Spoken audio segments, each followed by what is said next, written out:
Commuters around the country are facing disruption for a second day as the strike at Bus Éireann continues. The company says only 5% of its services are operating as a result of the action taken by members of the National Bus and Rail Union.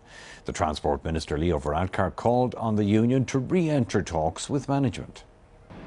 Another day of disruption for would-be Bus Éireann passengers as the dispute over cost-cutting at the company continues.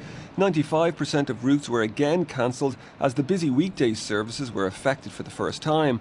Those arriving into Busáras this morning were inconvenienced. I was due to travel from Donegal this morning on 7 o'clock, so instead I left Donegal at 6 and went straight to Sligo for the train. I've got to make alternative arrangements and I don't know where it is yet, so I've got to go figure that out. We're hoping to go to Donegal on Thursday, and it's going to be very difficult to get there because the train goes to Sligo and not to Donegal town. So we're hoping it'll be over by then. The NBRU, whose drivers started the industrial action, again said they were open to talks but would only take part if preconditions were set aside and called for a third party to intervene. Once the company and the trade unions are allowed to sit down and do what they're supposed to be doing, is in a constructive way, engaging together to solve the problems that are there.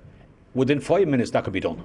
A claim by the union that the Minister for Transport, Leo Varadkar, had instructed the management at the bus company not to re-enter talks were flatly rejected by the Minister. Management at Bus Éireann have also said they're open to talks, but insist the €5 million in cost cutting has to be made. Well, if we're going into talks, we have to have something to talk about, and at the moment we have a Labour Court recommendation that says the future of the company is at risk. So it is incumbent on the management to introduce that Labour Court recommendation, to implement the Labour Court recommendation to get the savings that are required.